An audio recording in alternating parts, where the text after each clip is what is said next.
Hujambo mpenzi mtazamaji, natumai mzima popote pale ulipo. Karibu katika taarifa zetu za Dira ya Hope TV. Jina langu ni Dolly Mwigi. Karibu. Na muungano wa madaktari nchini KMPDU umetoa ilani mpya ya mgomo kwa serikali baada mmoja wao kufariki kwa kujitoa uhai mwezi uliopita. Fred Muoki anasemekana kujitoa uhai Januari tarehe 27 huko Kangundo, kaunti ya Machakos, kwa kile alichodai ni mawazo kutokana na ukosefu wa ajira. Madaktari 7 waliaga dunia kwa kujiua katika miaka miwili iliyopita kutokana na mfadhaiko. Katibu mkuu wa muungano wa madaktari Davji Atela anasema iwapo serikali itashindwa kuchukua hatua kuhusu swala la ukosefu wa ajira kwa madaktari, vijana wataachwa bila lingine ila kuendelea na mgomo mwezi Machi. The doctors are very angry. KMPDU has been making noise every day, every week. We call you guys here, raising the same issues. But now it's time to do the other alternative action. Because you can't have a country where every month we have to go to the streets to get our salaries. I know counties where people are not paid for 2 months, where you have loan deductions on your pay slip and they don't remit to the banks. In CRB, doctors are like the highest number of civil servants. You don't have a medical cover.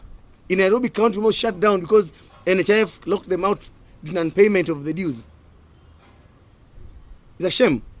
You see governors launching buildings all over the place, but nothing about the healthcare worker. We are angry and we are pissed off because these young colleagues are the same kids you are carrying on TV the other day for getting A's, yes, saying their dreams they want to be doctors and surgeons. Their mistake was just to work hard in school, be disciplined, and work hard in college. And now they are back there. Their families celebrate their graduations. Then you have a child going down. You watch your child going down through depression. This is not. You think this is not your issue until you land in that hospital, and it is your issue. Then at that point, we start saying our public hospitals have no supplies. They have no staff. While we are in a position to do something about it, we just choose to sit back and say, this is a doctor's problem. Dear colleagues and the media and the government at large and the whole country, I want to encourage everybody, take this up upon yourself. Make a difference now while you can. Do not wait for that moment when you get an accident and go to a level 5 or level 4 facility and there's no doctor. We as union demand that both the national government and the county government must put in place a mechanism to have an annual recruitment of healthcare workers, annual recruitment of doctors that will ensure that the country sees the ratio of doctors to patients be 1 to 1,000, not as it is currently of 1 to 17,000. We also demand that there's need to have a centralized management of human resource. Previously, in the year 2015, 2016, thereabout, all the doctors who graduated were centrally employed from the Ministry of Health. From 2017, after the devolution, I will say confidently that less than 500 doctors have been employed in the whole country by the county government. Where will Kenyans get health care? Where will Kenyans get services? We're also demanding for full implementation of the CBA 2017. Na Jaji Mkuu Martha Koome amezindua ripoti ya wanawake katika taaluma ya sheria na uongozi iliyoandaliwa na taasisi ya African Women in Law IAWL. Utafiti huo ambao pia ulifanywa katika nchi za Afrika Kusini, Nigeria na Senegal unaonyesha kuwa licha ya hatua zilizopigwa na wanawake katika taaluma hiyo, changamoto nyingi bado zinawakabili. Grace Hati na maelezo zaidi. Wanawake katika taaluma ya sheria barani Afrika wameendelea kufanya vyema hadi katika ngazi za juu za uongozi na kuwa na ushawishi katika nyanja mbalimbali. Hata hivyo, matokeo ya ripoti kutoka nchi 4 ambazo ni Kenya, Afrika Kusini, Nigeria na Senegal yanaonyesha kuwa wanawake katika taaluma hiyo bado wanakabiliwa na changamoto nyingi licha ya hatua zilizopigwa kwa miaka mingi. Akizungumza katika hafla ya uzinduzi wa ripoti hiyo jijini Nairobi, Jaji Mkuu Martha Koome alisema kuwa wanawake wanaweza kuleta mabadiliko katika miundo ya kitaasisi na tamaduni pamoja na kukuza na kupanua fursa sawa ya kupata haki kwa wanawake na makundi mengine yaliyo hatarini. Koome amewataka wanawake katika idara ya mahakama kusaidiana ili kuepuka changamoto zinazowakabili wanapotoa haki kwa wote. In the judiciaries, women in the bar, women in the academy, lawyers need to work together, need to support one another need to realize the challenges that we face, all of us, so that we can remain focused on what we need to do for our communities, for our country, and for the world.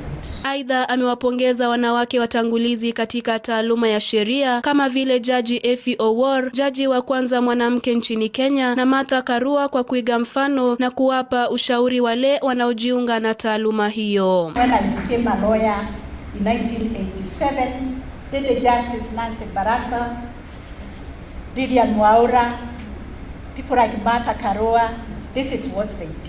They extended their hand to hold us so that we can take the next step and the next step and keep climbing.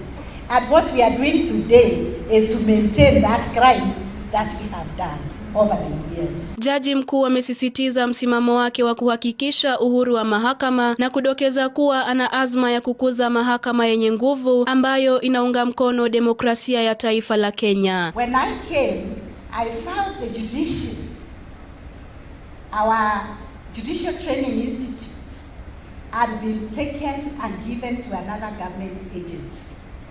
And we were told to go and look for another place. And when I arrived, I was told, by the way, there is no Judicial Training Institute. We have been given notice to quit Muthaiga. But don't worry, we have gone and asked the governor of Kajiado, who was kind to give us some 10 acres in Namanga to build a Judicial Institute. I said, wait a minute. We leave our land in Muthaiga for a government agency which is not a arm of the government, and then we go and train judges in Namanga. Excuse me.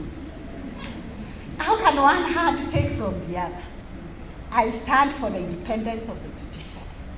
I stand for the strength of the institution. And independence of the judiciary does not just come. It comes with human resource capacity for us to be able to deliver service. It comes with the infrastructure, physical, and also technological, for us to be on the cutting edge. Nikiripotia Dira, mie ni Grace Ahati. Shukran sana Ahati kwa taarifa hiyo. Na tukisonga mbele ni kwamba kaunti za mashariki mwa taifa zinatarajiwa kurekodi jumla ya wanafunzi 173,000 katika shule za sekondari msingi. Kipindi hiki ambapo wanafunzi hao wameanza kuripoti mashuleni kwa masomo ya grade ya 7. Mkurugenzi wa elimu eneo bunge la Mashariki Daktari William Sugut amesema Wizara ya Elimu inashirikiana na ile ya usalama kuhakikisha watoto wote waliofanya mtihani wa KPSEA katika grade ya 6 wanajiunga na grade ya 7. Alizungumza katika zoezi la kuwasajili wanafunzi hao katika shule ya Iveche, kaunti ya Embu. Leo tumefika hapa katika shule ya upili ya kiwango ya chini ya Iveche kuweza kuthibitisha kwamba wanafunzi wamefika kwa shule, na ni kwamba tumefurahi kwa sababu kazi ya kuandikisha wanafunzi katika kiwango hiki kinaendelea kwa wakati huu. Katika eneo la Mashariki tunatarajia kusajili wanafunzi 1,173. Kazi hiyo itafanyika katika shule zetu 4,522. Ningependa kuwahimiza washikadau wote kuhakikisha kwamba watoto wamefika shule, na kama wizara upande huu tutashikilia kwamba watoto wote wafike shule ili waweze kusajiliwa. Tumejiandaa vilivyo. Muliona kwamba waziri wetu wa elimu tayari alishaanzisha ile kazi ya kusambaza vitabu kwa shule zetu, na kazi hiyo imeanza tayari. Tunaendelea kupokea vitabu na pia tunajiandaa vilivyo. Walimu wakuu wanaosimamia kiwango hiki tayari wamepewa mafunzo, wamepewa mwelekeo katika kuhakikisha kwamba kazi hii inaendelea vizuri.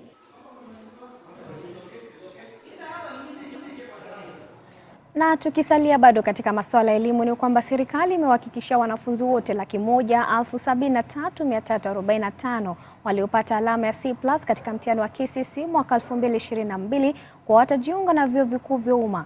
Afisa mkuu mtendaji wa huduma ya kuwasajili wanafunzi katika vyuo vikuu KUSP, Daktari Agnes Waume, alisema kuna nafasi ya kutosha kwa wanafunzi wote waliofaulu mtihani hiyo. Alizungumza katika shule ya upili ya wavulana ya Kangaru katika kaunti ya Embu, Gavana Cecil Mbarire akisema kuwa serikali yake itatoa mafunzo malipo kwa vijana waliofuzu kila mwaka ili kuwapa nafasi ya kujua mazingira ya kazini.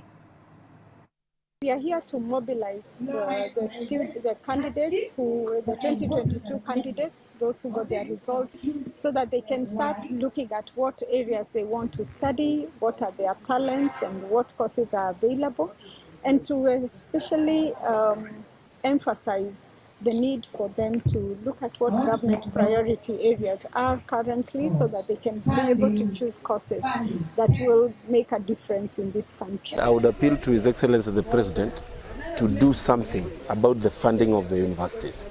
All universities I've seen and visited, they have a challenge when it comes to finance, and they have a lot of debts.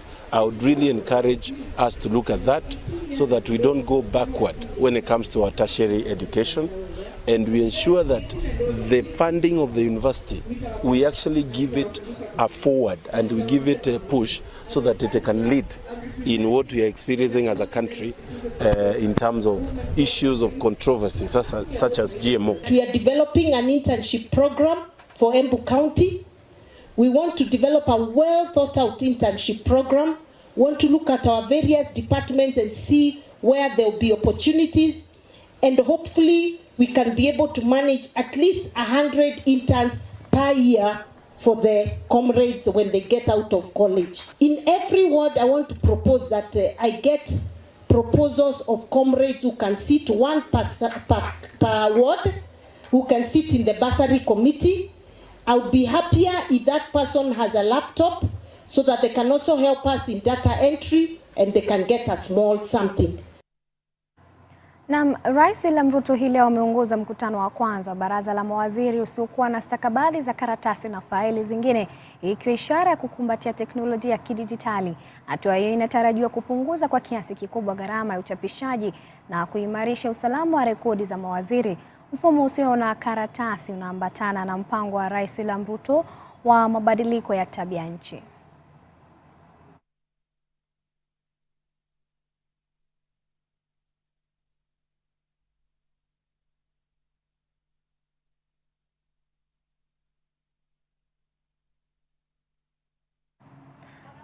Na serikali inakusudia kutatua mzozo unaohusiana na ujenzi wa hospitali katika ardhi ya kibinafsi eneo bunge la Naivasha, siku mbili baada ya wakazi wa eneo hilo kubomoa kituo cha afya katika kituo cha biashara cha Kinamba.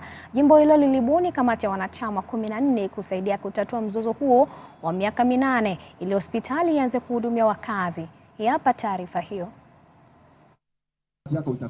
Wiki mbili zilizopita, wanachama wa kikundi cha Parito cha North Karati, kaunti ndogo ya Naivasha, walivamia hospitali ya umma ya Naivasha na kubomoa sehemu moja, wakishtumu hazina ya CDF kwa kuijenga kwenye shamba lao, ardhi ambayo kituo hicho kilikuwa ni chao, na kuongeza kuwa ilijengwa mwaka 2015 bila ujuzi wao.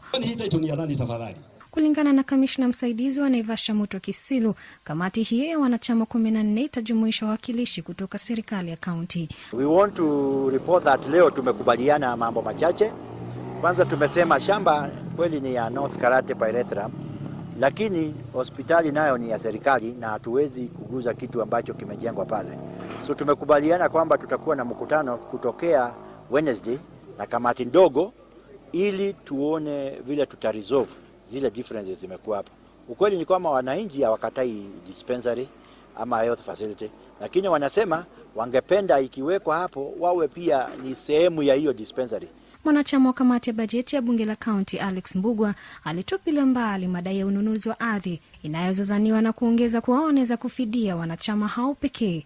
Hili shamba lilikuwa la Pareto, wana Pareto, na tumewaambia kwamba hii kama ilikuwa community land itabaki kuwa community land, lakini tutafanya compensation ya cases ambazo zilikuwa katika our courts, na hapo ndio tumefikishana siku ya leo. Haya aliungwa mkono na mwakilishi wadi wa eneo hilo Elijah Mwaura, ambaye alisema wanachama wengi walikuwa na hamu ya kupata hospitali kwani ingehudumia wengi. ninaomba kama ndio niweze kujenga hospitali hapa, ndio natarajia governor ataweza kukuja soon, ndio tuko na homecoming yangu na mheshimiwa mwenye alijenga hii hospitali, so ndio niweze kumuomba pesa ya kuendelesha hii hospitali, na sitaki iwe dispensary, iwe health center, ndio at least wananchi wanaweza kusaidikia mahali pale.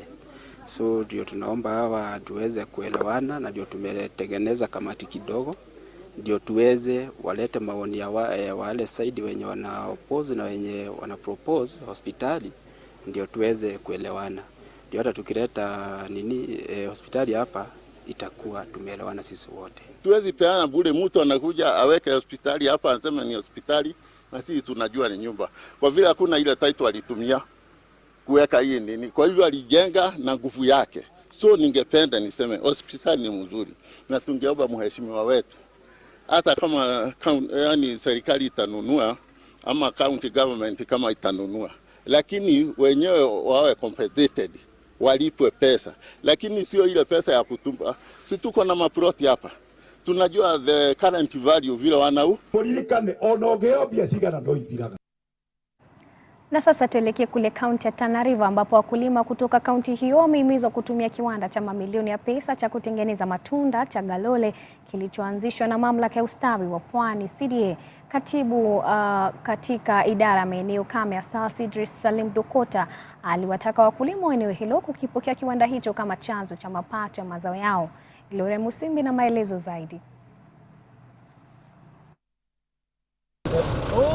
Katibu mkuu wa maeneo kame na maendeleo ya mikoa Idris Salim Dokota hii leo katika ziara ya kufahamu maendeleo ya kiwanda cha kutengeneza matunda cha Galole kilichoanzishwa na mamlaka ya maendeleo ya Pwani CDA amekutana na wakulima wa miembe katika kaunti ya Tana River. Katibu hiyo aliwataka wakulima wa eneo hilo kusubiri maembe yakue hadi kukomaa na kuuza kwenye kiwanda hicho cha CDA badala ya madalali ambao wamejipenyeza sokoni kutoa fedha za papo hapo na kuwaingiza kwenye hasara kubwa. Ambacho nataka mtusaidie tu kimoja. Ile pesa ya haraka msikubali, kwa sababu mkikubali ile pesa ya haraka tuweze ajiri mtu hapa. Mtuletee maembe. Hata kama kwanza tuanze na hii mashini iliyoko, maana yake yenyewe inakaa idle saa nyingine. Mtusaidie kutuletea maembe kwa wingi. Alafu baada ya mwaka moja mtuulize wajiri. Kwa hivyo mimi naomba tu hiyo, kwa sababu msipoleta maembe hapa, sasa wewe unamuuzia mtu anakuja kukupatia pesa ndogo, anaenda zake, wakati huo mtoto wako hajaajiriwa. Lakini sisi kutuletea kazi ikiwa nyingi hapa, tutachukua watu, so unakuwa na faida mara ngapi?